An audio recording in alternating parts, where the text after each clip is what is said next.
whatever. The other day, Huffy and Puffy about the gates on South Center and Elmore. I explained to her the reason why. And I understand, how she I'm feels. going to do next week for at least elections. Yeah, she should have kind of reminded her about, education. This is what it is. But I had to explain to her, the reason.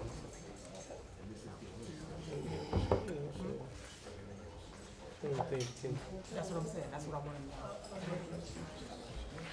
But she has people that want to work. Yeah.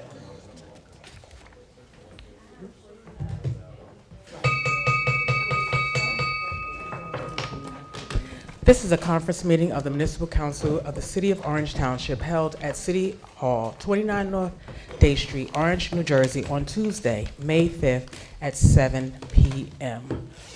Roll call. Councilman Coley. Present. Councilwoman Eason. Present. Councilwoman Hilbert is absent. Council Vice President Montague III. Present. Councilman Ross. Here. Councilwoman Summers Johnson is absent. Council President Wooten is absent. Also present is Tricia Scipio, Chris Hartwig, Derek Brown, Fire Chief, Niall Clements, CFO, and Legislative Research Officer. Tell me your name again, I'm sorry.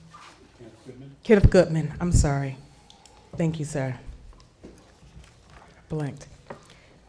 Now we'll have a moment of silence. Is there anything that any council person would like to dedicate this moment to? Yes, Liz Jackson, please. Liz Jackson. Yes. Liz Jackson worked for the police department and passed away last Monday. I'm marking Police Chief Mooney as present. She worked for the police department, and there is a resolution on tonight's agenda, so we want to dedicate this moment to her and the service to our community.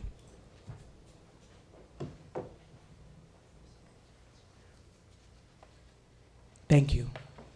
Please be apprised, anyone wishing to discuss agenda and/or general items shall sign their name on the comment sign-up sheet and will be allowed a maximum of 3 minutes to interact with council.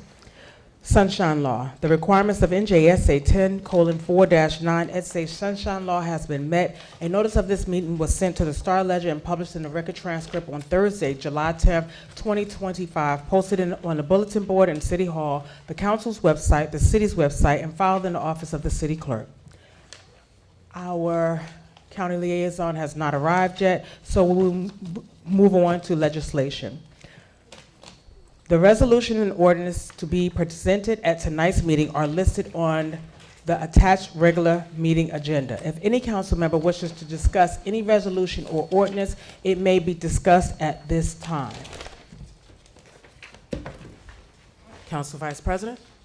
Council Vice President, before you start, I just wanted to announce that the administration is requesting that Ordinance 5/2026 walk-on, which is on for second reading, be postponed till June 2nd.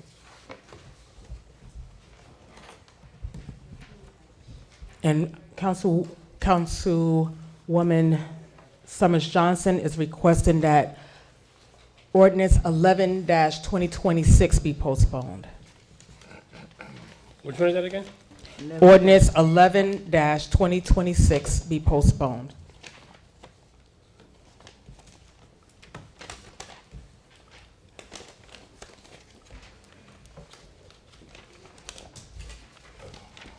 Is there any other council members would like to discuss any legislation on the agenda? Council Vice President, Yes, Councilman Ross. just give me 1 second here. I just wanted to ask Mr. VA to explain to me 259 and 260, 2026. I know you explained this once before, I think. I kind of remember, but I don't remember what the answer was. What are traffic directors, and what is the difference between these two resolutions? So, many of the DOT grant programs do not allow you to submit for reimbursement for police officers for traffic control. So, we try to minimize the number of police officers that are necessary at a construction site, and we supplement them with traffic directors. Traffic directors are licensed to direct traffic and to be flagmen at the construction sites. So, in order to have safe sites, we have put money into the project for traffic directors. And we did that for both of these types of programs.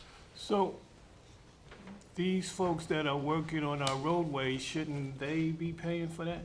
Well, it's, it's part of what is reimbursable under the grant. Okay. So it just becomes part of the construction program. So actually, this is not coming out of our budget? No. Okay, all right. Thank Pardon the interruption. It is coming out of our budget. Chris, these are non-reimbursable grants. That's why they're coming out of the current fund.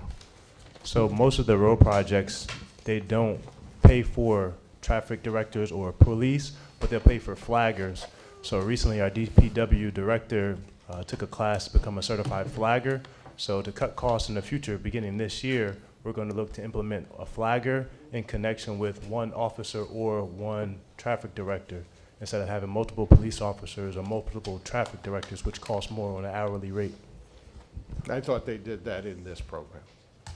Okay, all right. So we should start seeing flaggers, not directors.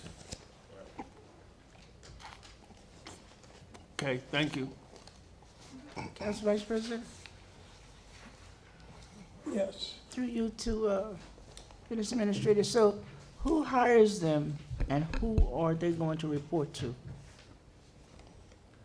So traffic directors would report to the DPW department on the site.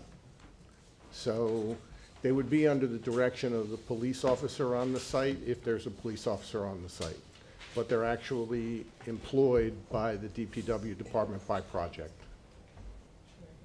To the contractor that's doing the project? Correct. Okay. And they select them, or do we have to select them and provide them? I'd have to get back to you. I think they provide them and select them. Okay.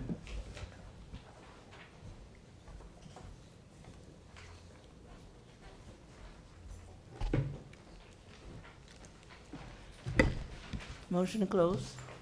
Second, Ross. Motion to close. One second, I'm sorry. I wrote on the wrong one. Dang it. 1 second, I'm sorry. Okay. Motion to close by Councilwoman Easton, second by Councilman Ross. All those in favor, vote by saying aye. Aye. We stand adjourned at 7:08 p.m. This is a regular meeting of the Municipal Council of the City of Orange Township held at City Hall, 29 North Day Street, Orange, New Jersey, on Tuesday, May 5th, following the conference meeting. Can we all stand for the Pledge of Allegiance? Kerry Coley, led by Kerry Coley.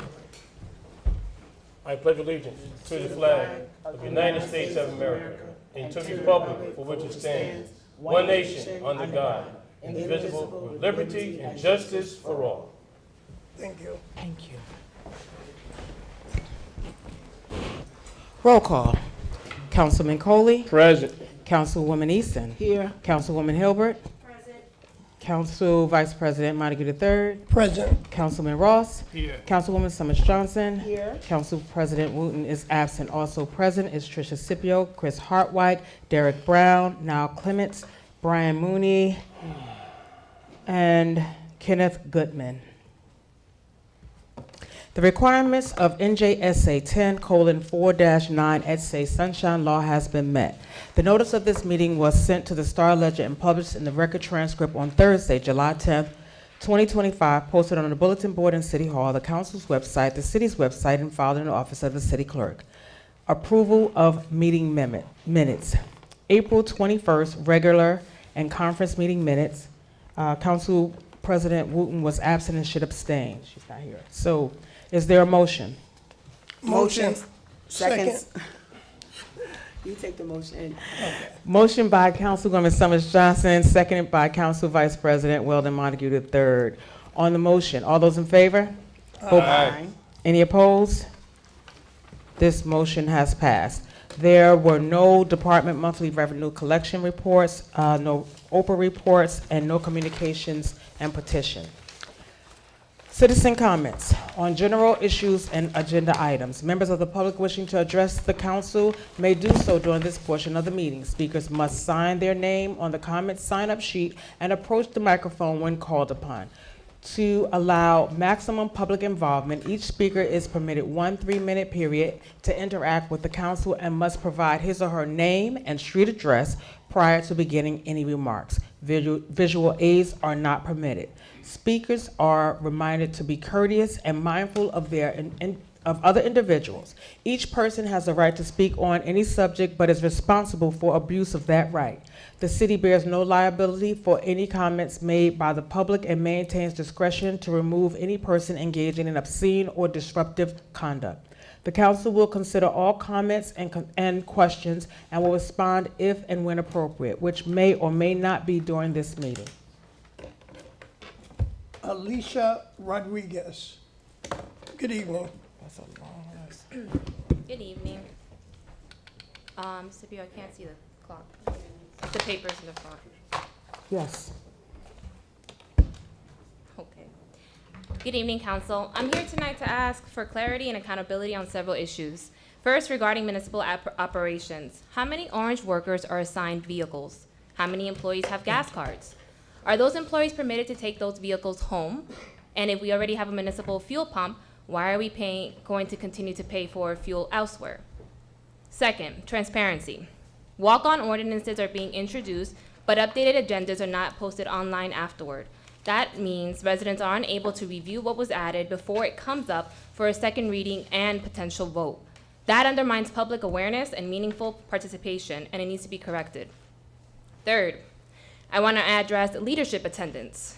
Council President Wooten has been inconsistently present during meetings for the past several months, often stepping away multiple times without explanation. As a resident, I believe it's reasonable to ask for transparency. If someone in a leadership role is unable to fully participate, the public deserves to understand why. 4, Ordinance 5/2026, the proposed 150 residential parking permit. I was previously told to wait until the second reading to ask my questions, so I'm asking it now, even though it's postponed once again. How does this fee make sense? Residents already pay taxes and should reasonably expect to be able to park in their own neighborhoods. If guaranteed parking cannot be provided, the charge of 150 raises serious concerns. In many municipalities, residential parking are a fraction of that cost. So I have to ask directly, is this fee about managing parking, or is it being used to generate revenue and offset the budget? Because to resident, it feels like the latter. I'm asking for a clear justification of how this benefits residents, not just how it benefits the budget. Finally, the town hired a professional over 6 months ago to conduct a staffing study. Where is that report, and where is the annual budget? Introducing a budget midway through the year raises serious concerns about process and oversight. From a resident's perspective, it is difficult to understand how funds are being allocated and spent without a finalized budget already in place. That deserves a clear explanation. Residents are paying attention, and we are asking for transparency, accountability, and decisions that reflect the reality that we are facing.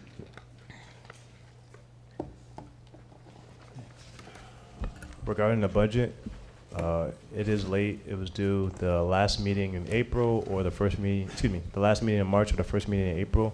Well, we intend to introduce at the next meeting on May 19th. Who's next? With respect to municipal vehicles and gas cards, there are assigned to administration vehicles. There are assigned vehicles. Some of those vehicles are able to be taken home because they're assigned to 24-hour employees. There are other assigned vehicles throughout the municipal departments. So we have a pool of vehicles that are used by inspectors The health officer has a vehicle because he's out all the time. And then there are OEM vehicles that are assigned and police vehicles that are assigned. I can get you a full list of the vehicles that the city leases and/or owns and their assignments, and also it indicates whether it's a take-home vehicle. With respect to all of those vehicles, with the exception of certain police vehicles, use the gas pumps. There are gas cards still available for certain employees who work 24 hours or work evening shifts, so that they have access to gas in difficult times when the pump isn't accessible. And there are a few of those. I can give you a list of those as well. Makes sense. The walk-on ordinances, I'll look into that. I think you said that they weren't posted after the introduction. I'll check into that and correct it if that's the case. Leadership presence, I can't comment on.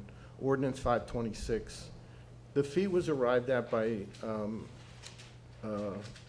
surveying fees of surrounding municipalities for their permits, and figuring out the cost of the operation of the utility that would run the parking. So there's an operational expense and there's a comparative survey. Both of those factors factored into the arrival of the fee. How it makes sense, the utility has to be a self-liquidating utility, which means that the revenues and expenses must equal out at the end of the year. It doesn't help the municipal operating budget because it's segregated funds. That's how we arrived at the fee.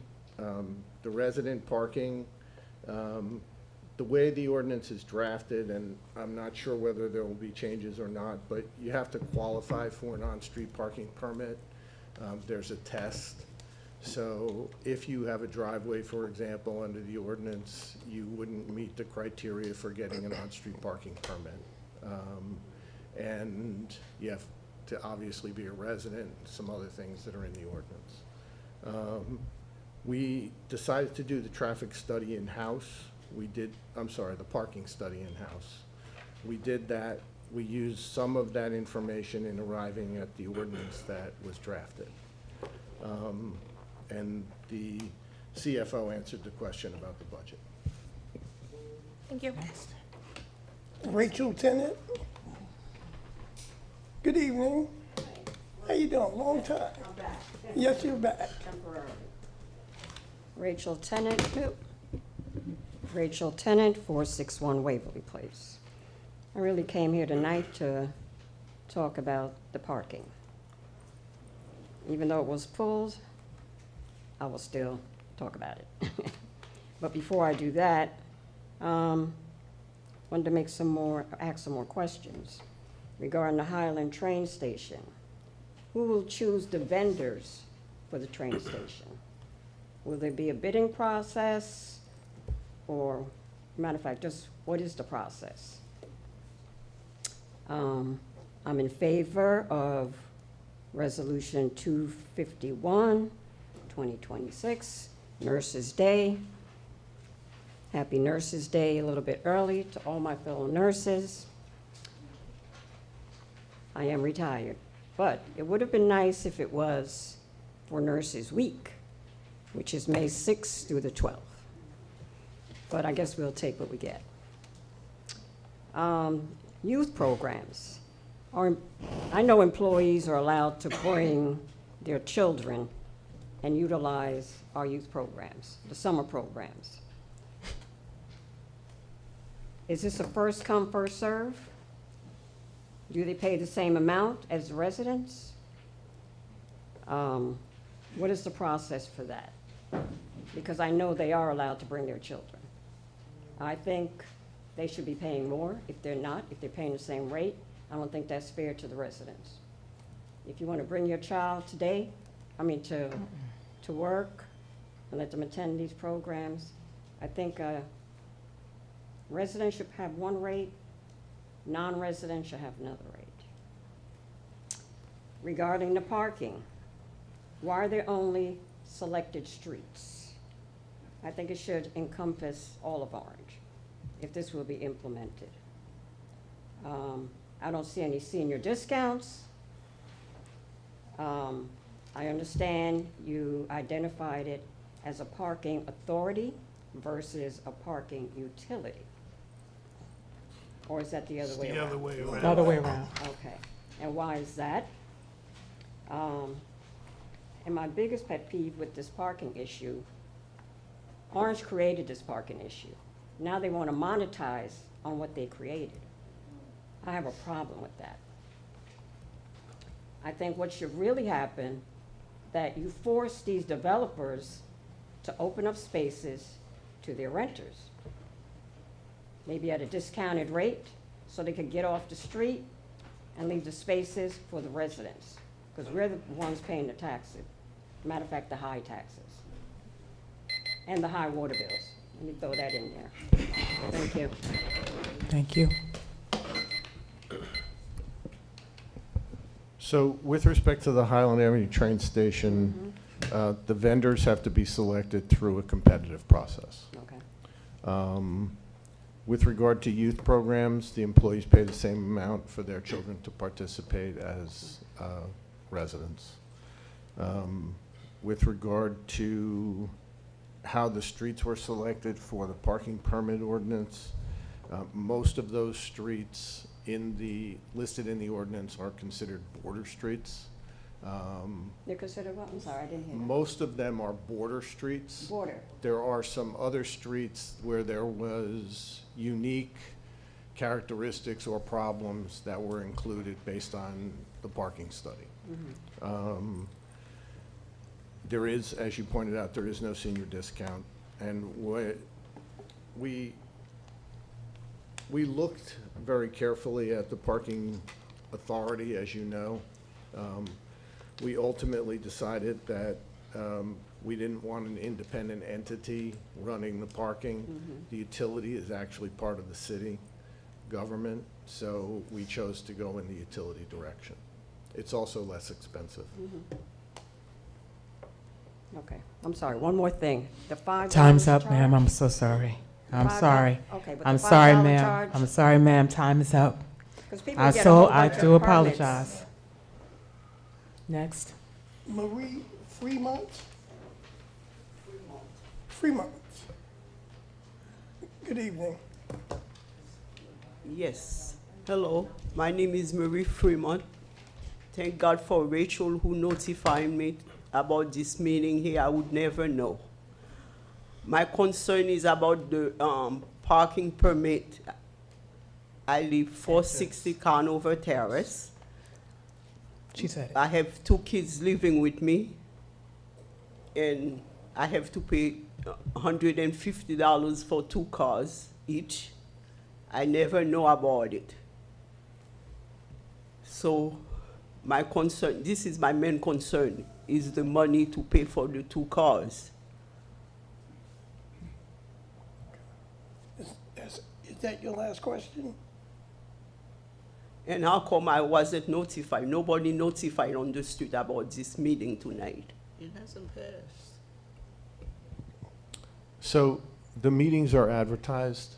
They're on the same days of the month all the time. It's always the first and third Tuesdays. They're advertised once a year, and then they're put up on the website at least 48 hours in advance. They're on the calendar on the website, so there is notification given. If you don't have access to, Okay, I don't use the computer. I understand. The permit ordinance is still under consideration. I don't know what changes, if any, will be made to it, so I can't really comment on the cost.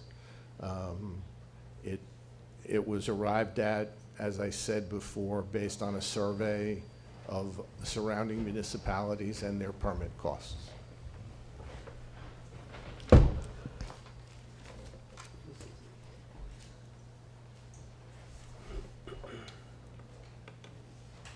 Ms. Gloria Stewart.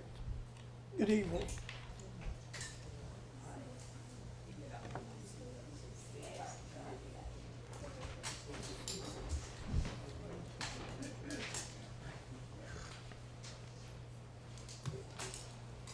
Good evening. My Good name is evening. Gloria Stewart, and I'm a resident of Orange. My address is noted on your file. The reason I'm here, Ms. Stewart, I'm so sorry. If you can come just a little closer to the microphone, I can't hear you. I'm sorry. Do you That's need some okay, help? no, I understand. Thank you, That's ma'am. fine. I appreciate you. Okay, no problem. I'm just happy to be here. I came because something happened that was very disturbing to me, and I see parking. It resulted from parking troubles, and I guess this would be for the planning board when you allow these buildings to be built. Part of parking should be, I'm not saying that it's not, should be part of the planning. That's just food for thought. The reason I'm really here at this time is because of what you call gated community. There's a couple of streets in Orange that have gates across them, and that was so disturbing. Matter of fact, it incensed me, and I'm gonna tell you why. And I consider myself a dinosaur from a long time ago. Coming up, my community wasn't as large as Orange. They didn't even have a they went up to 6th grade. So I had to be bused to another city to continue my education. And I don't have to tell you what the reason was, being bused. But I made it. I completed my education. But I'm saying, I'm feeling that now, but the shade is different, it's a different color. Not people that didn't look like me, but my own, when I say gated neighborhood. And I'm looking, and I'm gonna say the street, Austin and Elwyn. I went by, matter of fact, my grandson was visiting his friend, and we couldn't even get on the street to pick him up. He had to walk down to us. And that's an element of danger. And not only, it to me, and I don't know the law, that it should be illegal that you can put a gate across a street. And then doing my little investigation, I found that it's just a weekend, it shouldn't even be. And I'm a resident of the East Ward, always made to feel, and I don't know how the students reacted coming up. I worked in the district over 51 years, but I got some of the feedback that certain wards, especially the South Ward, they were considered to be a little above us, and that bothers me. And I'm saying, that's my time. Yes, ma'am, I'm And sorry. I'm gonna say this to you, if I got a minute. I can always come back to your next meeting Yes, to ma'am. complete my thought. Okay? Correct. Thank Yes, you can come back. Yes, ma'am. And some of the other That's- before me, I didn't put the time on it, but it's all good. Thank you. Thank you, Ms. Stewart. Gloria Bozeman.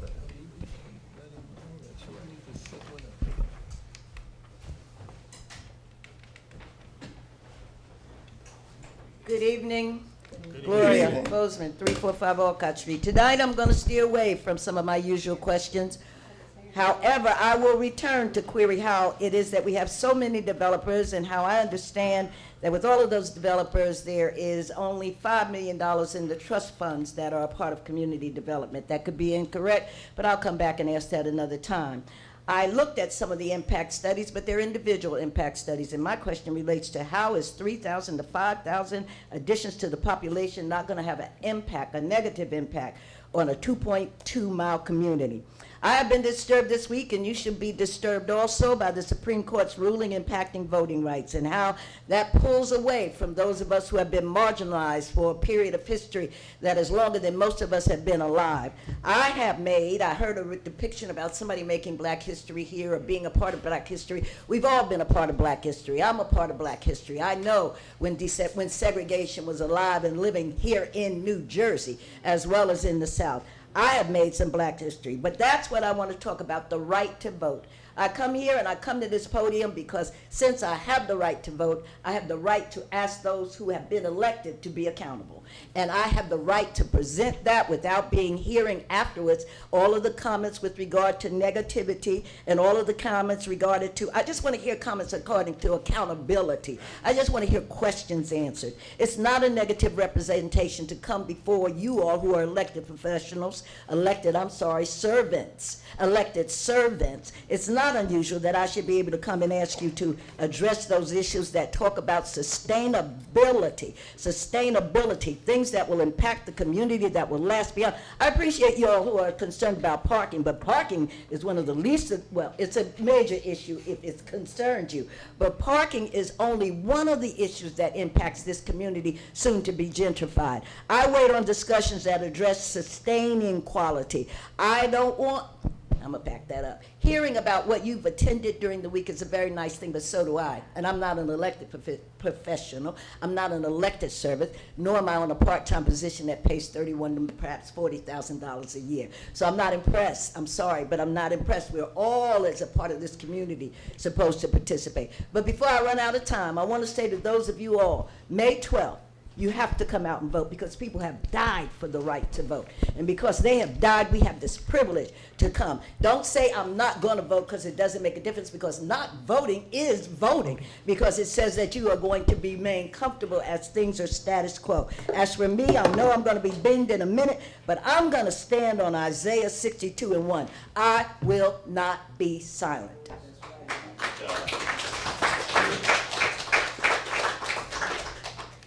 Next, Quantavia Hilbert. That's not legal. We don't have a lawyer.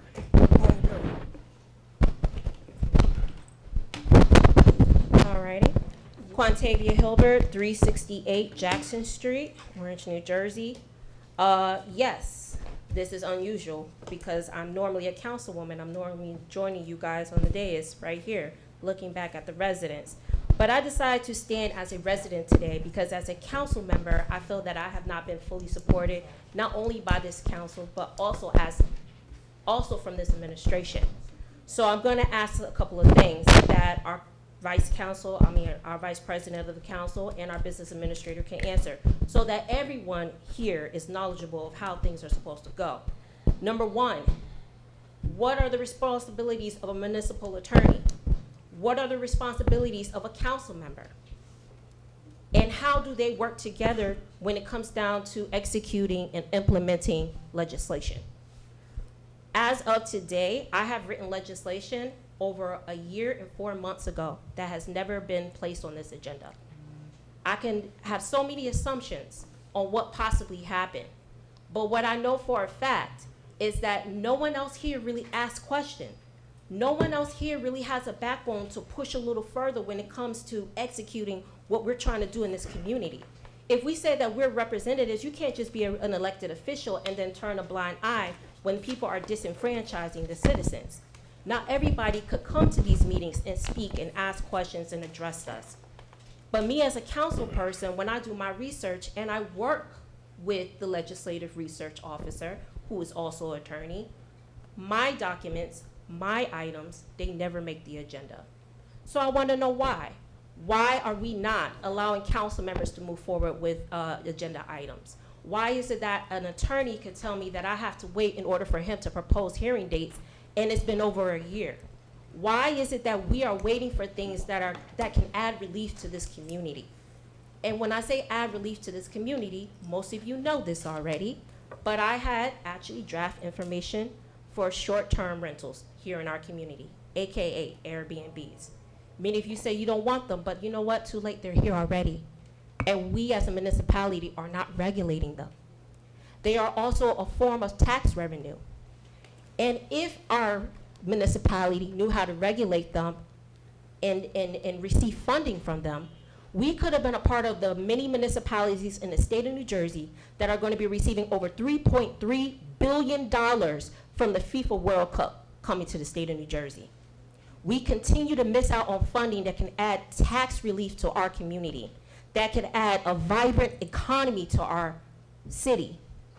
And I stand here before you not only as one vote, but as a professional, as a mother, someone who's educating her child in this community. If I can't sit up here and say that I executed my right to vote, how can I expect my child to do the same?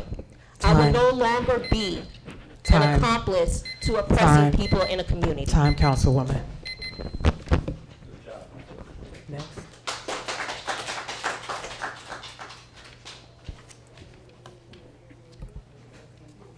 Is it Spence Fakar?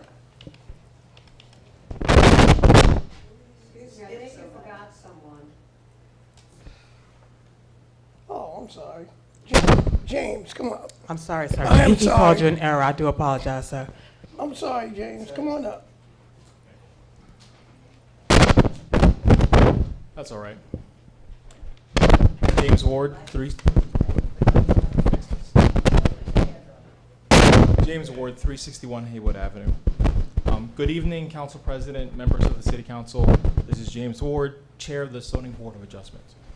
Right now, residents are up in arms, circulating petitions and organizing against the proposed development at 622 South Center Street, next to the Exxon station, where a two-family home is being replaced with a mid-rise apartment building. I want to be clear that this is not an isolated issue. This is a direct result of the scattered sites resolution adopted last year. And I respectfully say that this is a self-inflicted wound. For years prior to this adoption, I raised concerns about this and that we're moving too quickly without fully evaluating the long-term impacts. And now we're seeing those impacts in real time. The project at 622 South Center Street was not a surprise. It was identified in the Planning Board report at the very beginning. This did not happen to us, it was foreseeable. And most importantly, it's repeatable. Because this resolution did not apply to one site, it's an exhaustive list of scattered sites.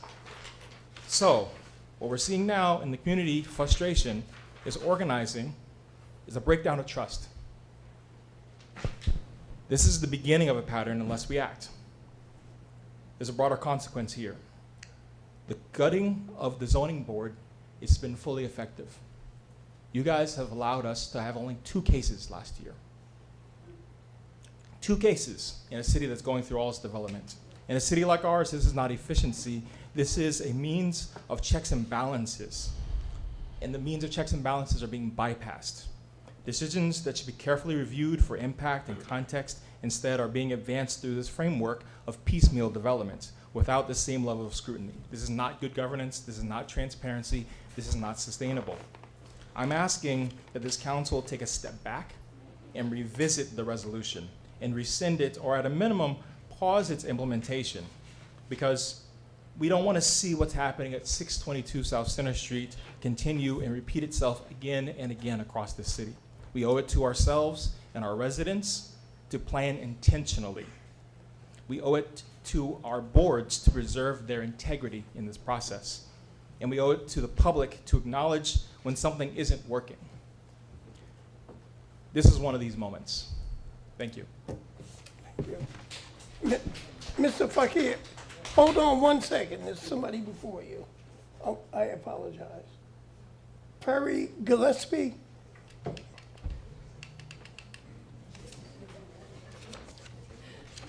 And then Fakir. Good evening. My name is Perry Gillespie. I live at 413 Burrick Street. I have some concerns about properties. One of the properties is 559 Lincoln Avenue, corner of Tremont Avenue. It was school, police station. I see that there are works being done on it. I'm just concerned about what's happening there. It's either 16 or 164 Elmwood Drive, the house that sits there. I'm concerned about that, what's going on. The property was in very bad shape. Someone have cleaned the yard. I'm just interested in what's happening, who owns the house, what's happening to that property. The other concern is the Ross Paint Store. YMCA we talked about, I was in the council meetings when we was talking about it. It seemed like the project had stopped. I just want to find out what's going on with the project. And the last one is the hospital. I want to know what's going on with the hospital. And in my closing, I would like to say I appreciate the city council, Councilman Cody and councilperson Jamie Summons. I had a situation, and the situation was I got a letter from a company that I knew nothing about. And it was talking about that I needed to have lead abatement for my house. And I knew nothing about it. I called the company, and their response was, before I can give you a date to come out, you have to give me a credit card. That's a no-no for me. So anyway, I called the council, the both of them, and they said that it was legit. I got it. I have got my certificate from the lead engagement. Thank you. Thank you so much. Wait, Miss- just try to move it from the bottom. 1 second, Mr. Spence, I do apologize. I'm trying to see if I can get that, if you don't mind. Thank you. All right, Well, the BA wants to respond 1 second, to sir. those properties. So 595 Lincoln is in the process. It was in the hands of one developer. They had an approval. It's my understanding that they're looking to sell the project to another developer. It would have to come before the council in order for that to happen.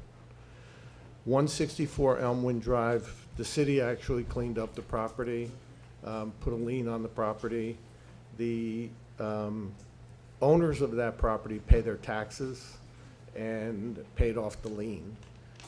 It's also my understanding that that house is for sale off-market.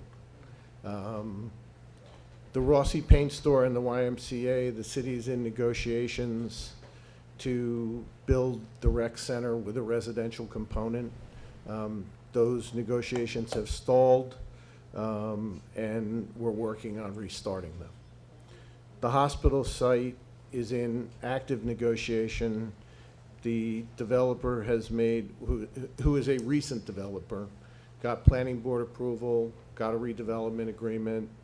They have made an application for a financial agreement. We're negotiating with the developer through our professionals and the administration the terms of the financial agreement. Once they have a financial agreement, they'll make what's called an application for an Aspire loan program, which is run by the New Jersey Economic Development Authority. It would bring a large grant to the project to move it along. And they've also made an application with the city's help for a brownfields development grant in order to remediate the site. There's site contamination that needs to be remediated before it can be developed. So there are ongoing negotiations and applications that are underway. We're pushing the process along as quickly as we can. Thank you. Mr. Fakir. How you guys doing? So I promised my mom I'd be nice up here because she said, please be respectful, right? So it's my duty to be respectful. So first and foremost, I just want to, thank the council. And I just want to let you guys know something. We're dealing with systemic issues. I'm so sorry. Can you cite your name and address and come a little bit closer? Thank you. Appreciate it. Fakir Spence, 357 Lincoln Avenue, 325 Mechanic Street, 97 Wilson Place. Born and raised Orange, New Jersey. My mother brought me straight from Orange Memorial Hospital to the projects. And, growing up, we had so many different opportunities and layers. It was a village, right? We had Councilwoman Summers' dad who kept the pool open, kept the basketball summer league going on. We was able to go in Orange Middle Gym after school. So many things, man. So much. We have relationships with the police, with the city of Orange, with the fire department, with everyone. We talked to over 1,000 and something people for this election come May 12th. Nobody knows any of you guys. We have over 8,000 new residents that come from Union City, Hoboken, New York, who's never even stepped foot to the corner store, who don't know nothing about you guys. It's going to be different. So instead of us pity-patting, right, and asking for a response and asking for you guys to share equal opportunity in this democracy, as far as in concern of just like, being like, open to our tax-paying citizens that actually live here, that you got to see every day, right? We have to organize. And we have to just come out and vote. And we have to run, right? Because these seats are available for everybody. It's a democracy. It could not be a dictatorship at the door, and when you get in, it's a democracy. No, it's the other way around. You keep those things out, and you only allow the positivity to come in. This is a contact sport, people. If you cannot listen to these elderly people, you got to get off the bench. You can't hang. This is not a hangout. This is not a hangout. And I just want to let you guys know, May 12th, we are working extremely hard. And we need you guys to do the same because we would like to work together collectively. You are our peers. These are your peers here.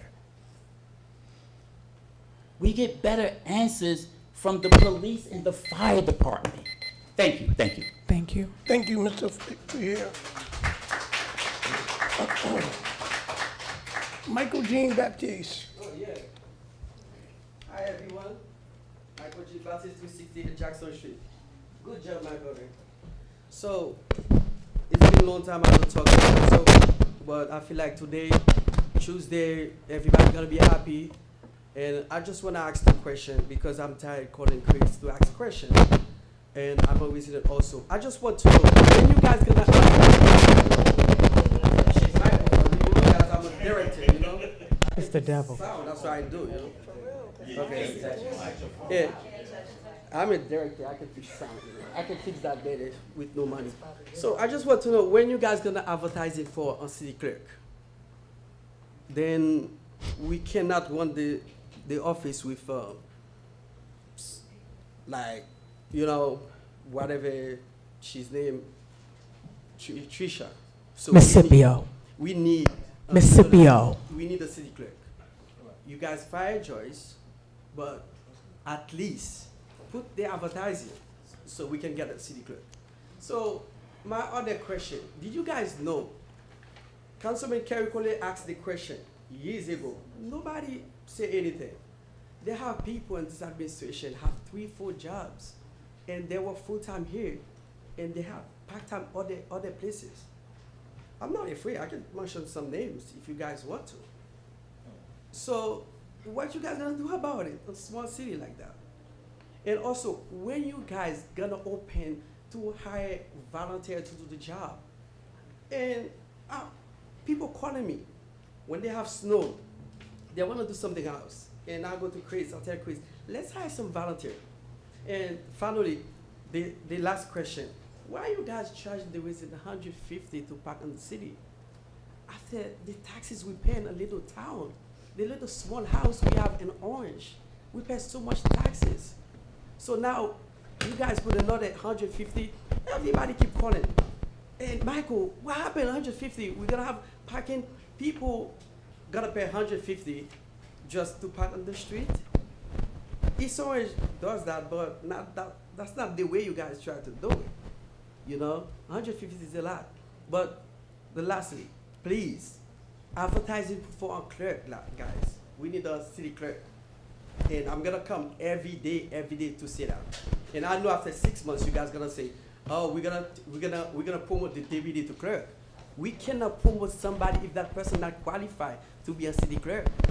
We need good people to run the city. I'm supposed to go to California, but I don't think I'm gonna go anymore. You know, we need good people to run the city. Thank you, guys. Thank you. Bachelor. Good evening, young man. Good evening. Don't touch it. Good evening, members of the Orange Municipal Council, Chief Financial Officer, Mr. Clements, Business Administrator, Mr. Hartwick, and City Clerk, Ms. Shapia. I stand before you tonight not only as a student at Orange Preparatory Academy of Inquiry and Innovation, but more importantly, as a dedicated resident of this city. While neighboring cities like Newark may be larger in scale, the true value of a community is not measured by its size. It is measured by its energy, its level of engagement, and the quality of its resources. Our city makes a consistent effort to connect with residents through robocalls, flyers, and word of mouth. However, it is time to recognize where our current methods are falling short. In speaking with my neighbors, it has become clear that our robocall system has become redundant. When the same information is delivered repeatedly, it leads to message fatigue. Residents are beginning to tune out because they feel overwhelmed by repetitive automated recordings. To keep our community truly engaged, we must explore effective modern communication strategies. On a more celebratory note, the City of Orange was presented with 2 celebratory checks for $1,092,000 today by Congresswoman LaMonica McIver.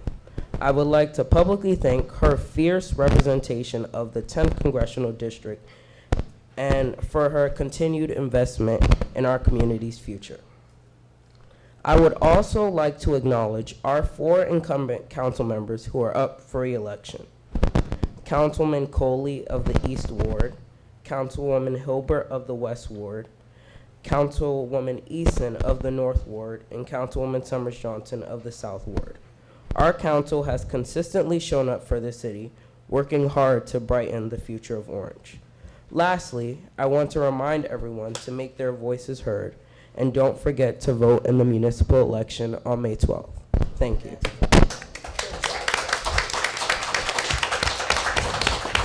Good job. That's Amen. it. Here. Thank you very much. Can I have a motion to close citizen comments? Motion to close, Ross. Second, Summers Johnson. Motion to close by Councilman Ross, second by Councilwoman Summers Johnson. All those in favor, vote by saying aye. Aye. Any opposed? Motion adopted. Council comments.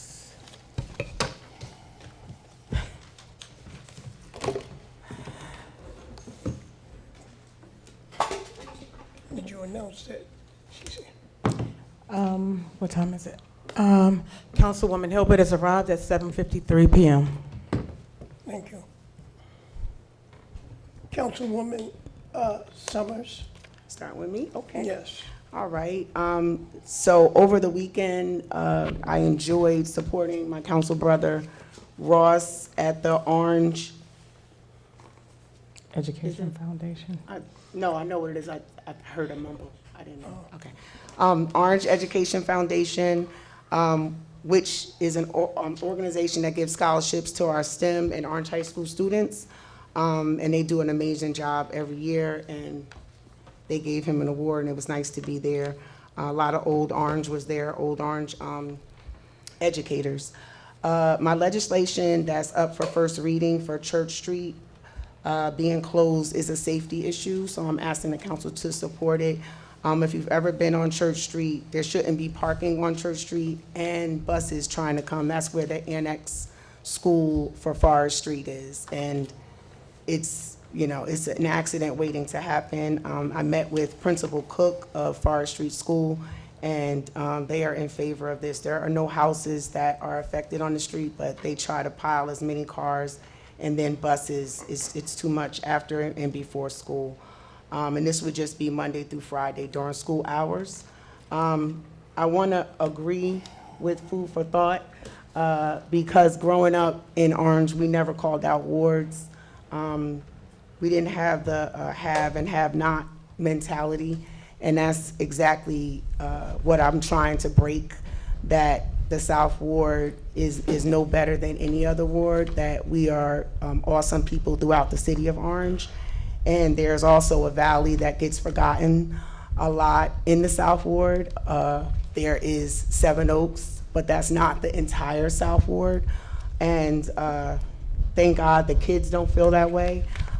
They play right now, like you talked about 6 to 9, that's where my son is right now. That's why I like those type of programs. It brings all of the schools and all of the students together. It's just free gym, but they're actively engaged. So yes, that Orange I do miss, and I'm glad that it's on its way back. The Nassau Street legislation I am postponing. There are two sides that want two different things on Nassau Street, so I'm gonna meet with them, and so we can compromise on that. And BA Chris, can you give me an update on Claremont Terrace? I know we have the traffic study, but what is the next steps? Because either that or we're gonna have to meet with them and let them know what the next steps. Well, we should probably meet with them, but the Okay. next steps are that the engineer has some filings he has to do with DOT. Okay, all right.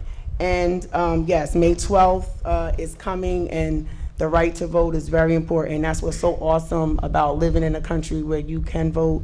I just want to ask Ms. Scipio, if someone goes to vote, they're registered in Essex County, but their name is not on the Orange list, they would do a provisional, correct? Correct. Okay. That is correct. So I just want to make sure that that people know that they're not denied the right to vote. I believe they should have received the mock ballot in the mail. That's Absolutely. usually the best indicator that you're registered. But Absolutely, they would I say just that. sometimes people just don't know that they still have the right.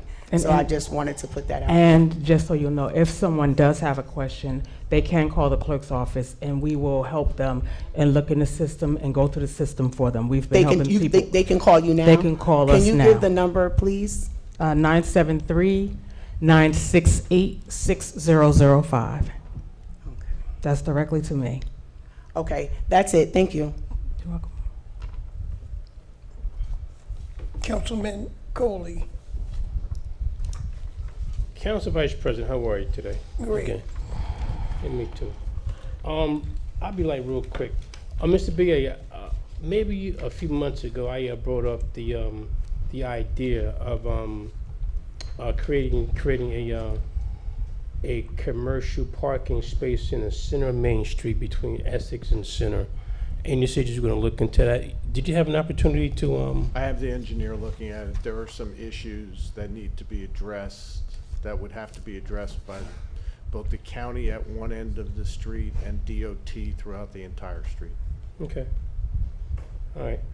And a question came up during citizen comments that if I heard it correctly, that the city council has some kind of control over the zoning board agenda. That's not true. No. The council have absolutely no authority over control over the zoning board agenda. And another comment was made. The council did not fire our previous clerk. We did not fire. It was a separation that had nothing to do with the city council. We didn't fire. And to make matters even more clearer, our acting clerk, I want to let you know that I fully support you. I'm very satisfied with your level of service that you give us.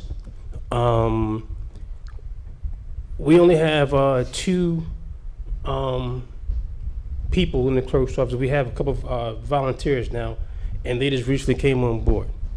So we went from 5 down to 2, with the workload not changing, sometimes getting increasing. I just want to thank you for all what you do and putting up with all what you put up with. Thank you. Appreciate you, sir. Thank you. Councilwoman Hilbert. Yes, thank you, Council Vice President. Just to clarify, the former municipal clerk was fired.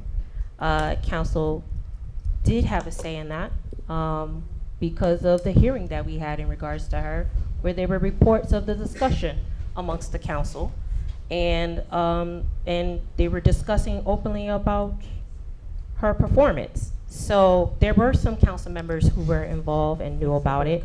Unfortunately, you and I were not, and I was there with her. Point of order, doesn't that require a rights notice? We should not be talking about personnel in this meeting. Yes, ma'am. That's why we need our city attorney here. So Well, our city attorney has 3 jobs, so maybe he couldn't make it tonight. But what I would like to say, my personal experience. Excuse me, everyone. Can I continue? So it's my personal experience. I want to call for a recess. Sure. Can I have a motion May I to go have a to motion, recess? please? Motion, Summers Johnson. Second, Ross. A motion to take a 5-minute recess was made by Councilwoman Summers Johnson, second by Councilman Ross. All those in favor, vote by saying aye. Aye. Any opposed? Motion adopted. We'll take a 5-minute recess.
going.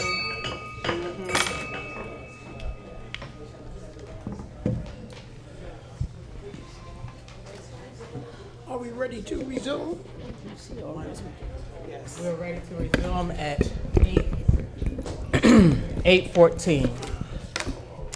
Council Vice President, Yes, ma'am. I wish to have my time to finish my comments. Sure, continue. Thank you so much, sir. So, welcome to the meeting, Attorney Martillis. You missed a lot, sir, but most of my questions are for you. So, I believe it about 2 months ago, the last time you and I were here together, you mentioned to me that you would have information in regards to the hearing. There's been legislation that I've written, and it's been delayed for over a year, and I am asking you again, on record, we've done this before, when can we receive that information to move forward? I've also sent many of emails. In your defense, I do understand you were on vacation a week ago, but again, this is information that you promised to deliver prior to your vacation.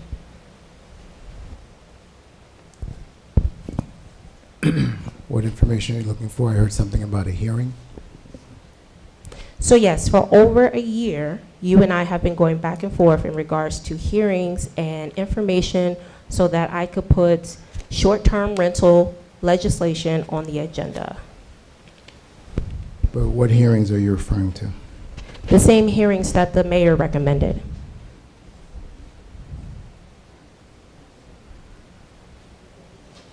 The hearings that the mayor recommended regarding what, ma'am? Short-term rentals. Okay. So I advised you then, and I advised you now, that my office has been working on that legislation, and I actually charged one of my city attorneys, assistant city attorneys, with that project. So I advised you then, and I'm advising you now. So when can I have that delivered by? Since you're their boss, I mean, obviously I'm not your boss because you're not responsive to me. So since you're their boss, what deadline did you give them? Because you Yeah. told me you could give it to me within a week. Yeah, I don't understand what that means about not being responsive to you, about boss not being boss, but having said that, again, as I indicated to you, this is a very delicate and serious issue that many municipalities face, and I told you that we're working on this legislation. If you want to have an off-the-record conversation regarding our progress, we could do that. We're doing research regarding the neighboring municipalities and every other municipality that has similar legislation before we put something forth before this body. Okay, so my last statement in regards to that, I still take it as lack of responsiveness. It has a direct impact on the residents and as my ability to represent them. If I'm writing legislation and it's taking you and your assistant over a year to respond, that is very concerning.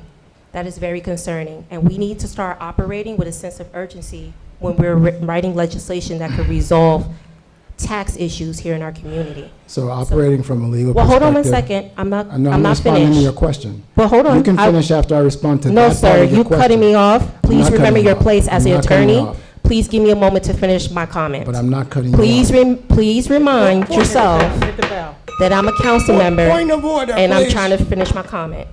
Come on, guys. Please instruct him to give me a moment Nobody to needs finish to my instruct comment. me on anything, ma'am. Okay, well, So please, let's not make that mistake. please. Thank you. So according to the New Jersey Administrative Code, Title 40, the council and the mayor work with the law department.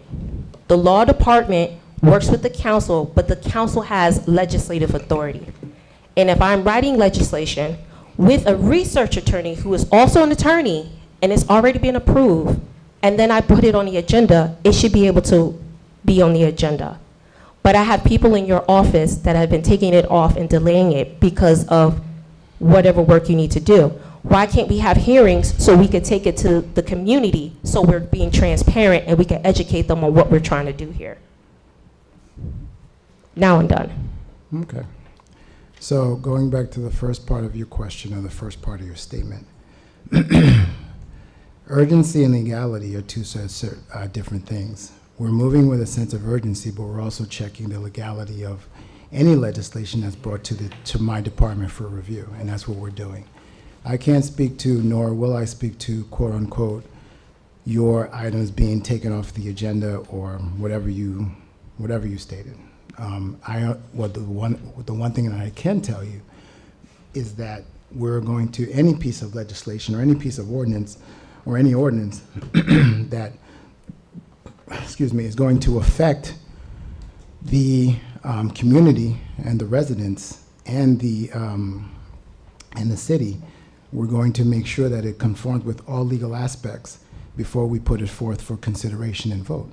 And that's what we're doing. So I don't know what you're talking about in terms of it being removed, not removed, et cetera, but I do know that we are working on it, and I do know, as I've stated to you in the past, and I'll state it to you again, we're going to make sure that it conforms with everything legally so that it does not get rejected or challenged from a constitutional perspective. My last question to you, Attorney Montilla, is what is the normal time frame to get a response on legislation from your department? So I'm not sure that there's a quote-unquote normal time frame. So if you want a response, you'll get a response. Just give me a ballpark. You know, what do you aim for? What's your expectation for your department? I think every single issue or question that comes to my department has a specific, depending upon the issue that's raised, will guide the response. All right, I'm moving on. Council Vice President, I know this has been taken off the agenda, but I do also want to make a statement in regards to the permit parking. There have been some things I've already mentioned tonight that I was going to mention again. NBA Hartwig, I did try to call you, but I think we missed each other before I got here. So I'm going to ask my questions now. Yes, why haven't we considered certain prorated fees for seniors? Why haven't we considered homeowners who do not have driveways? And yes, why is it 150? Why can we not start possibly like $75 and do it a fixed rate for like 2 years so that we're not increasing the price of permit parking on people on an annual basis? Because it still has to remain affordable. This wasn't a major problem 4 to 6 years ago. This problem came about because the increase of the population with the development that's been going on. Yes, I've been singing this song for a long time. We should have provided municipal parking lots or garages prior to these projects, or at least correlating at the same time. We've had these conversations, but we're here now, and we cannot put more financial burden on the people. So I hope that you guys will take that in consideration as you're amending it and working on it moving forward. Thank you. Next. Councilman Ross. Thank you, Councilman, Vice President. Good evening, everyone. Mr. BA, I want to talk a little bit about the parking utility so I'm clear as to how this thing is going to operate. First of all, when will it begin? How many officers will we have? And who will they report to? So the question of when it will begin is dependent on, there's a system that we use for parking tickets called the PAT system. It's connected directly to the courts, and they have to come up and install the equipment. They were here the end of last week to check out the room and to approve it, and are supposed to be delivering the equipment within 10 days. Then the equipment has to be installed. We have already vetted parking enforcement officers and are waiting until we're up and running to hire them so that we don't have them on the payroll before the utility's operating. How many? 4. 4. There is a I don't want to call him a director, but he's a manager of the utility. He gets a stipend. He works in the finance department, and the enforcement people would report to him, and he would report to me. Okay.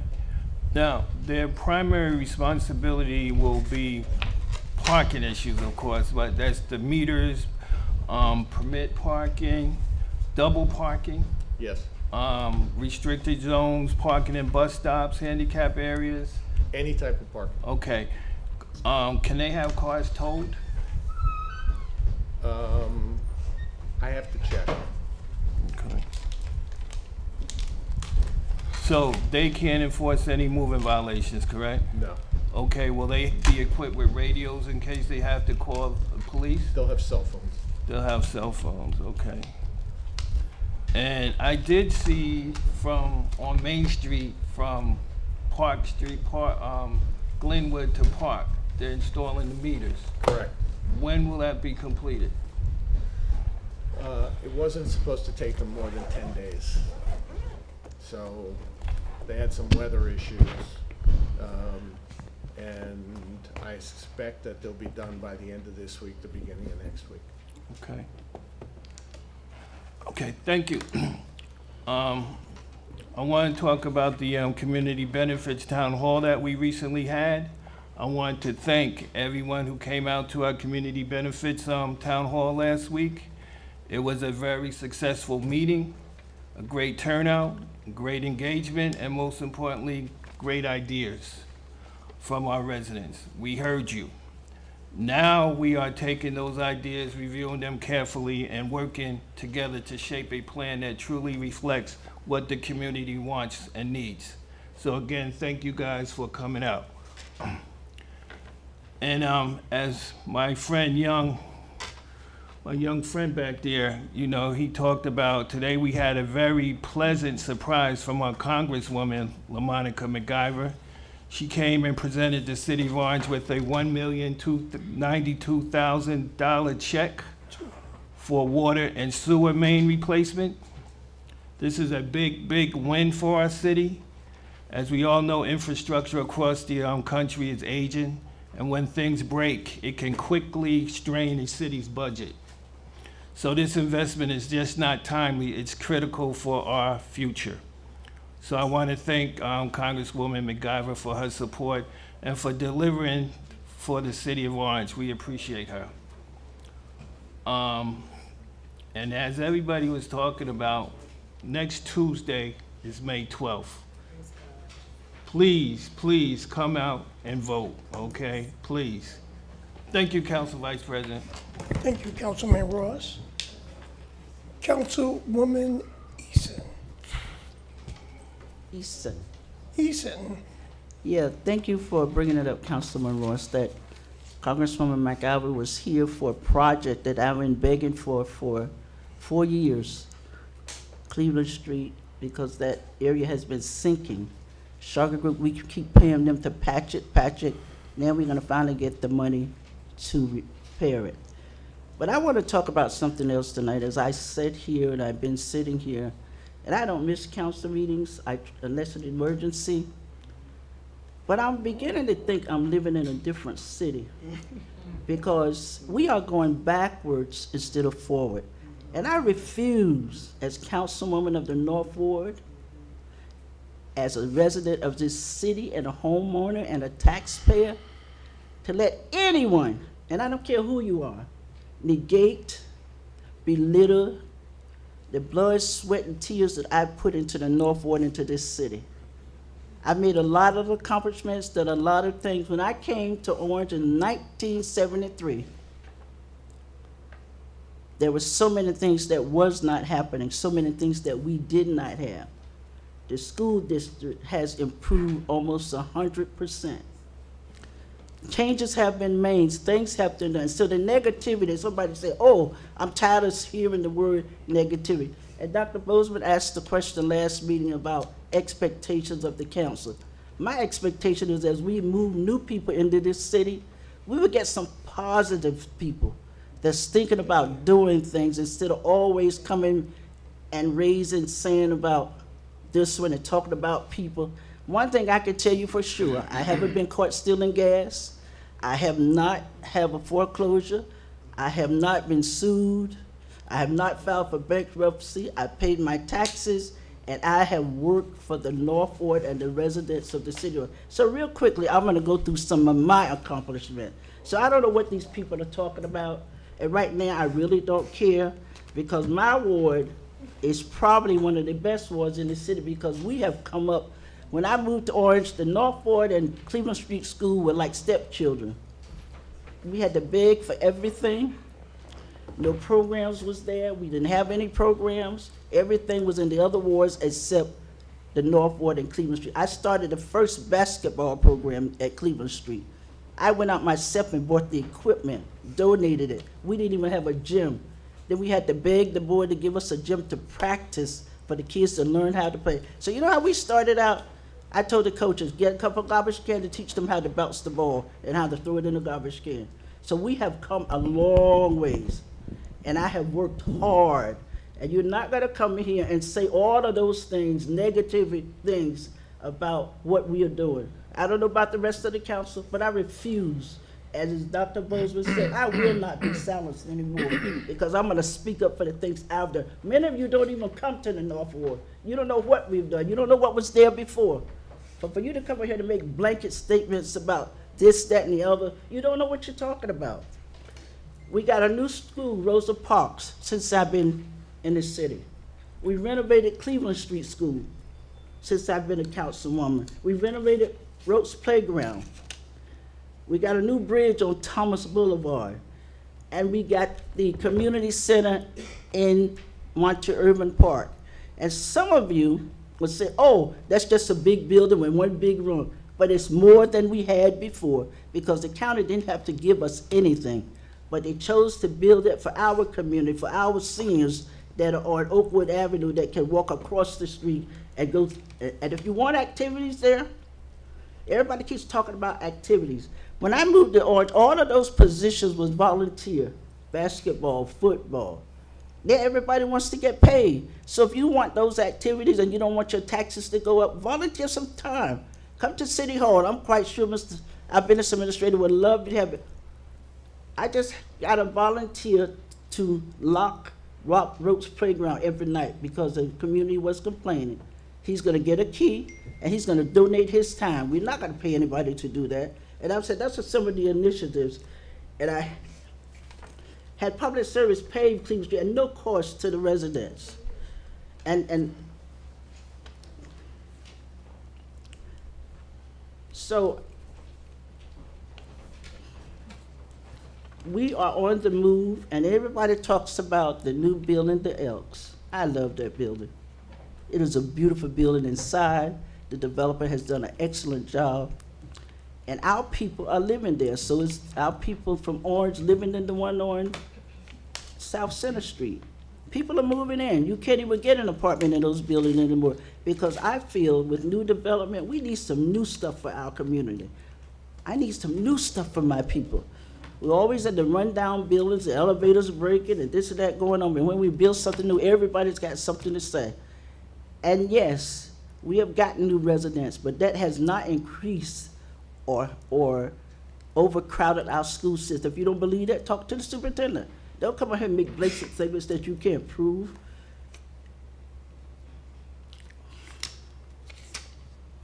I bought motor vehicle to Orange so that our residents could get their real ID. We came here every year for the last 3 years. I got the power washing of the library free of charge. He didn't charge us a dime. I negotiated that. So let's be honest and let's talk about some positive things. And yes, I'm running again on Tuesday, and I hope my residents will support me because the people that, you don't know the people that's putting out all of this propaganda. You haven't even known them 2 or 3 years, but yet you're following in activity. That's a shame, that's a shame. And I'm just hoping that we get on the right course, we continue to move Orange forward collectively and together. And let's forget about all this negativity, let's move on. Thank you. Thank you, Councilwoman. Oh, let me one other question. And we talk about parking. When I moved to Orange, we didn't have a parking issue. All of the parking lots behind 361, all of the buildings were given free parking to their residents. And lo and behold, they decided to make more money and profit, so they have now outsourced them and they're run by a third party. But I legislated that with the new development, each apartment gets 1 parking space at no cost. We need, and because they are charging the park, that's what's crowding our streets. If you ride on Cleveland Street, if you ride on Park Avenue, those parking lots are empty because the people are refusing to pay the amount. So if we could fix that, city attorney, we need to talk about how we can go back and undo that so that the residents, those tenants can use those parking lots. And that will free up a lot of space on our streets. Thank you. Thank you. I'm going to be brief. Definitely, I appreciate Congresswoman MacGyver. We got 2 checks for $1 million, what was it, Chris? 92. $1,092,000, 2 checks. So I really, really appreciate that. Last week, we had our community benefits meeting. If anybody needs transcripts, all you gotta do is text me, I'll send them to you. They're done. I can email them to you if you wanna know some of the different ideas the community had. And we're gonna listen to them, take them into consideration. And so thank you for that. BA, I know you gave the Orange Memorial. How are we moving with Orange Memorial? As I was saying to the other gentleman, they have their planning board approval, as you know. They have the redevelopment agreement, as you know. We're negotiating the financial agreement. We're supporting them in their application for brownfields development, which we are part of the process because we own the BDA. And we're supporting them in whatever way we can with their Aspire application. I appreciate that. And the rec center deal fell apart. We have any plans? I have to discuss that with the council in closed session. Okay. And definitely, everybody here, East Ward, West Ward, South Ward, North Ward, good luck next Tuesday. All right? Don't forget to vote. Everybody vote. I want you to vote. Council Vice President, may I ask one more question of the BA? Business Administrator, to piggyback off of the parking situation that Councilwoman Easton was just mentioning, what if the apartment buildings no longer have spaces available? The new apartment buildings or the old ones? The old ones. So we had a resident that said, hey, I moved here, I've been living here for 2 years, but my building doesn't have any more spaces to offer me. And they're around the train station area. Mm-hmm. So can we work on something like changing the parking times out there for them? Because there's no more parking for them. There's no parking for them in the building. I'd have to have more details so that we could look at the parking situation in those areas.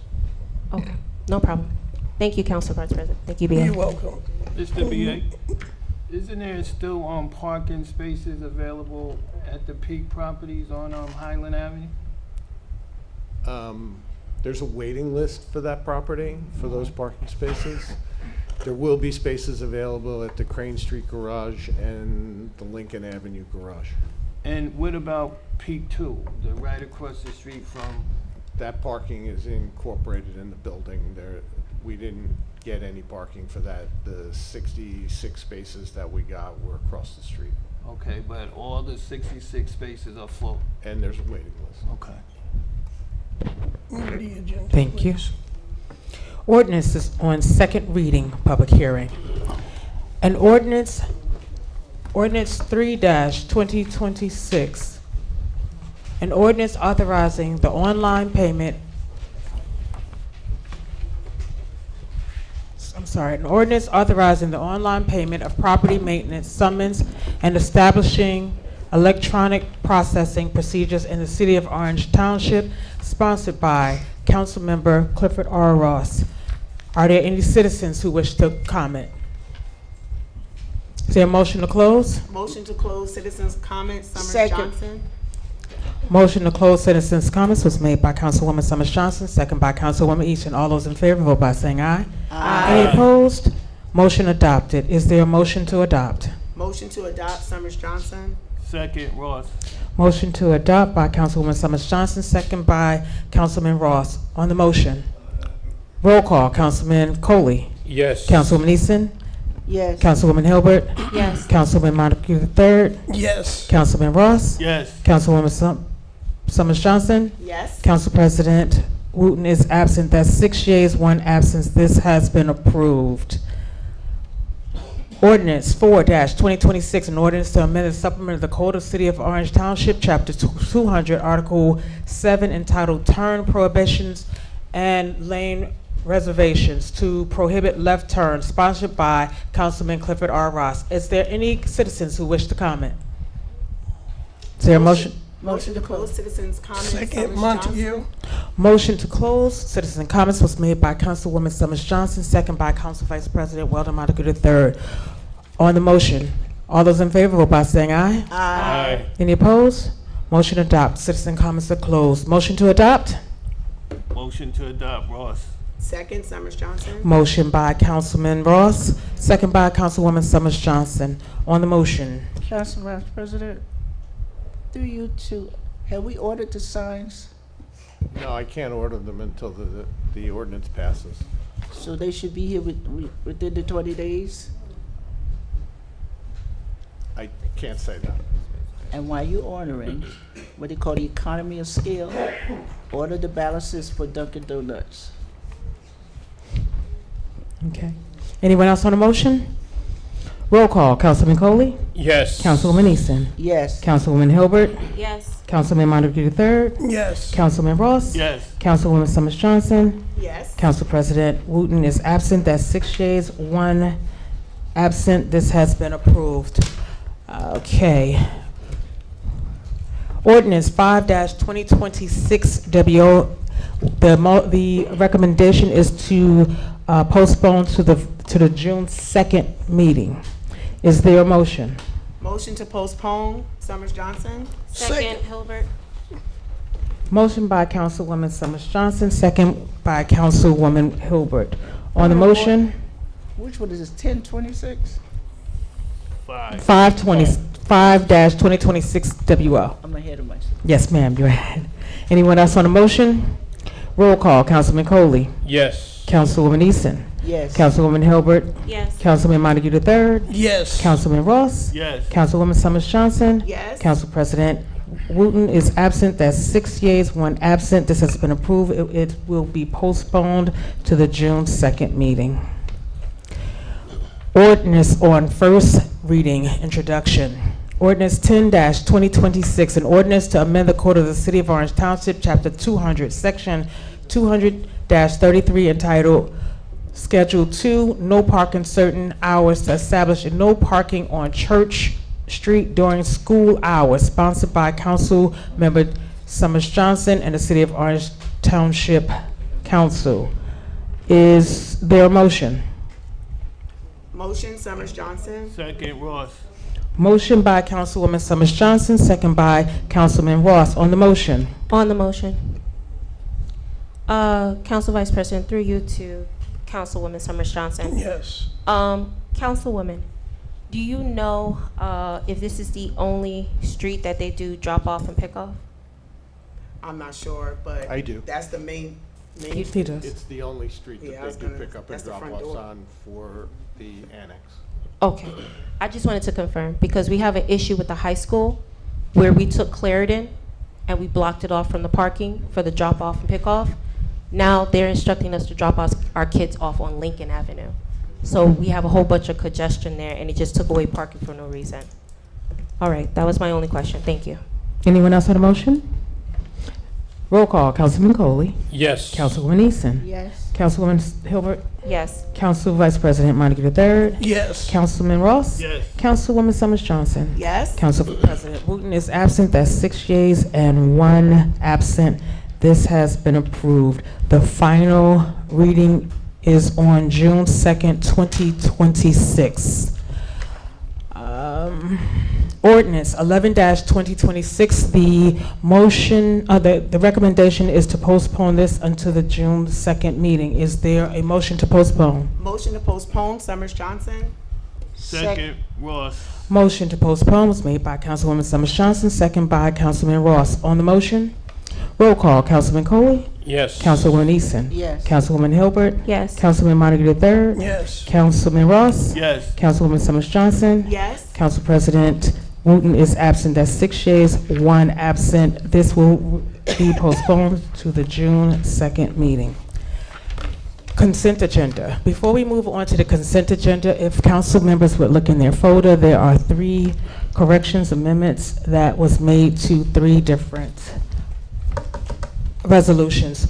259-2026, the amount said 1252067.41. It should be 1259352.11. The percentage in the 4th whereas clause, if you look at that sheet, is highlighted in blue as well. The percentage said 4.6, it should have been 5.21. And resolution 260-2026, in the 4th whereas clause, the percentage said 7.21, it should have been 10.95. In resolution 263-2026, the first paragraph in the now therefore be it resolved there clause, it said Woodard, I believe, but it should be Petrie Engineering, LLC. Please repeat that, the resolution number. Resolution 263-2026. The first paragraph under now therefore be it resolved is highlighted in blue at the bottom. It should read Petrie Engineering and not Woodard. Any other questions?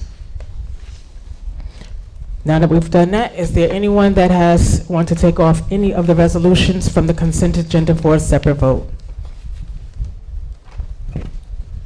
The consent agenda, all items listed with an asterisk are considered to be routine by the City Council and will be enacted by one motion. There will be no separate discussion of these items unless a council member so requests, in which event the item will be removed from the general order of business and considered in its normal sequence of the agenda. The consent agenda consists of 249, 250, 51, 252, 53, 254, 255, 256, 257, 258, 259, 260, 261, 262, 263, 264, 265, 266, 267, and 268. Is there a motion? Motion. Second, Coley. Motion by Councilwoman Eason, second by Councilman Coley to adopt the consent agenda. On the motion, roll call. Councilman Coley? Yes. Councilwoman Eason? Yes. Councilwoman Hilbert? Yes. Councilman Montague III? Yes. Councilman Ross? Yes. Councilwoman Summers Johnson? Yes. Council President Wooten is absent. That's 6 yeas, 1 absent. The consent agenda has been approved. Now, moving on to new business walk-on ordinances, walk-on resolution, and other business. In your folders, you will find 5 walk-on resolutions. Resolution. Can I ask the question? Yes, ma'am. we Can you al- talk into your mic a little bit, though? We always put legislation on the books and we don't follow. So my concern is, I thought we weren't gonna do any walkers unless it was critical to the needs of the business, financially impact. All of the resolution that's honoring people or memorial, they should be put on the next agenda. There's no reason to walk them in because there's no emergency with that. So that was the legislation that we passed. So why are we not following that legislation? Council Vice President? You're the city clerk. You know what the legislation say, right? Yes, ma'am. So you need to advise the council people so that we know in the future, if it's not detrimental to the city, calling finances or something with the operations, they should be walked on because that's what we legislated. Yes, ma'am. Council Vice President? Yes. Through you to the clerk. Miss Scipio. Clerk Scipio. I like Miss Scipio. Miss Scipio. Okay. Miss Scipio, the resolutions, let me give you the right number. I actually want to postpone them because I have an amendment, so you don't have to walk them on the agenda. And so I think it's No, these are keep it. So that means we only have 2 walk-ons, right? No, we have other walk-ons. But I do appreciate you mentioning what we as a council agree to, even though we don't follow it, because there's been many a times we did walk on resolutions honoring people and celebrating people's lives and accomplishments. And the other resolutions that I will be standing by to walk on tonight are for Haitian American heritage, and it needs to be voted on today because Flag Day will be celebrated on May 18th, the day before our next council meeting. So I would love to be able to give those people a proclamation, and hopefully you will vote for it. Ms. Scipio, the resolutions are 273-2026 and 274-2026. They need amendments, so I don't want to walk them on tonight.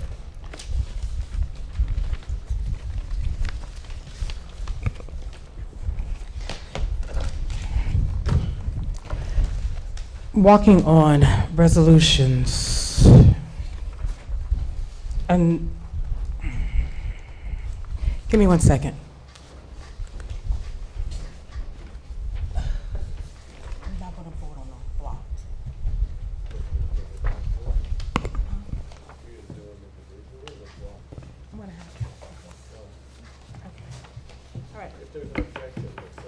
Okay. Now we only have 3. I'm sorry? We only have 3 Yes, walk-ons. yes, ma'am. Resolution 269-2026, a resolution for emergency temporary appropriations number 5 to the calendar year 2026 budget. Resolution 270-2026 WO, a resolution authorizing Waterman LLC, 6 International Way, West Suite E16, Eaton, New Jersey, 07724, to provide professional services, independent third-party review of energy savings plan for the city of Orange Township, an amount not to exceed $16,000.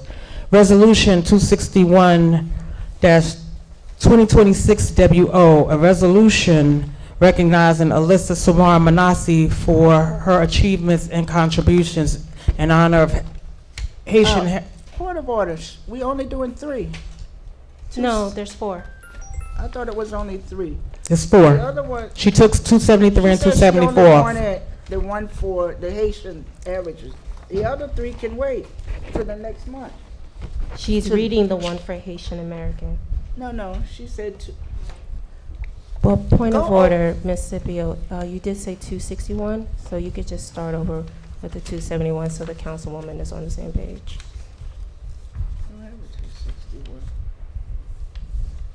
I don't have a 261. It's 271. That's what I just said, it's 271.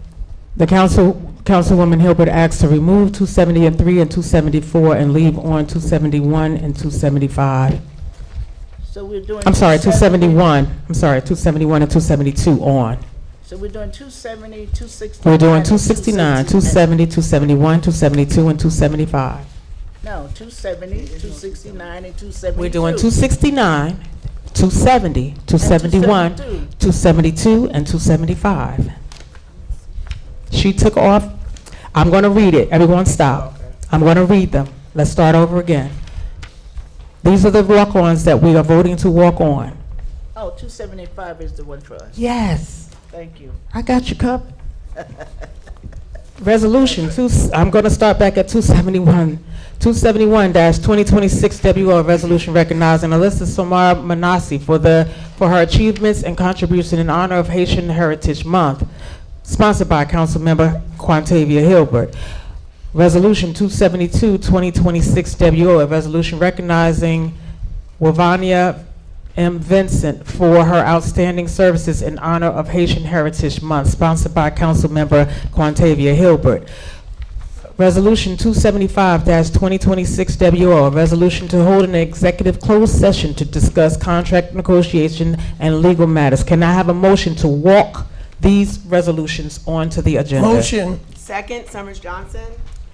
Motion by Councilman Montague III, second by Councilwoman Summers Johnson. All those in favor, vote by saying aye. Aye. Any opposed? Motion adopted. Resolutions 269, 270, 271, 272, and 275 have been walked onto the agenda. I am going to take one vote, council members, one vote for all of the resolutions as though they are on the consent agenda, okay? Does anyone have any objection and want to take a separate vote on any of them? Okay, can I have a motion to adopt? Second. Thank you, Councilman Coley. Thank you, Councilman Montague III, for your second. On the motion, on the motion? All those, no, roll call. Councilman Coley? Yes. Councilwoman Easton? Yes. Councilwoman Hilbert? Yes. Councilman Montague III? Yes. Councilman Ross? Yes. Councilwoman Summers Johnson? Yes. Council President Wooten is absent. There was 6 yeas, 1 absent, and all of these walk-ons have been approved. Can I get a motion to, hold on one second, let me turn my page, guys. Can I get a motion to go into closed session? Motion. Second, Hilbert. Motion to go into closed session by Councilman Montague III, second by Councilwoman Hilbert. On the motion, roll call. Councilman Coley? Yes. Councilwoman Easton? Yes. Councilwoman Hilbert? Yes. Councilman Montague III? Yes. Councilman Ross? Yes. Councilwoman Summers Johnson? Yes. Council President Wooten is absent. That's 6 yeas, 1 absent. We are approved. We have gone to closed session at 8:55 p.m. I'm going to ask everyone to step out for a moment so that we can go into closed session. You could tell everybody that no further.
be all over everywhere. Next. Question for you, so if I make the amendment, is this a walk down, is it change it if everything? But it's been Is that 10 change days. number and everything? Okay.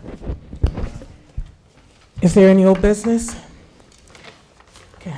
Motion to close. Before we have a motion to close, may I just make a comment to council members? I have had a conversation with the law department as well. And I hope you all know that when you put up legislation, whatever it is, the clerk's office, though we're short-staffed, we do I have to pat us on the back, an awesome job at trying to make it come to pass. We make sure that it gets to the law department on time. So if the clerk's office is standing by their ground to that 12 o'clock, I know that we had some concerns. We have to stand by those time frames because we have to make sure that it's taken to the law department and signed, and it goes on. So if someone comes back and adds something else on, we have to, the process, it messes with the process. We're trying to make sure that we are getting the packets to you. Our goal is to make sure the packets are done by Friday morning. So in case you want to pick it up before work. But we're not making that goal because we are pushed back on getting the items that we needed. So that's why we will stick to that deadline to the moment. I love you guys all, but we're going to have to do that so that we can make sure that the council meetings run smoothly. Okay? Thank you very much. Can we have a motion to adjourn? Motion to adjourn. Motion to adjourn. Second, Summers Johnson. Motion to adjourn by Council Vice President Weldon Montague III, second by Councilwoman Summers Johnson. All those in favor, vote by saying aye. Any opposed? Motion adopted. We stand adjourned at 9:10 p.m.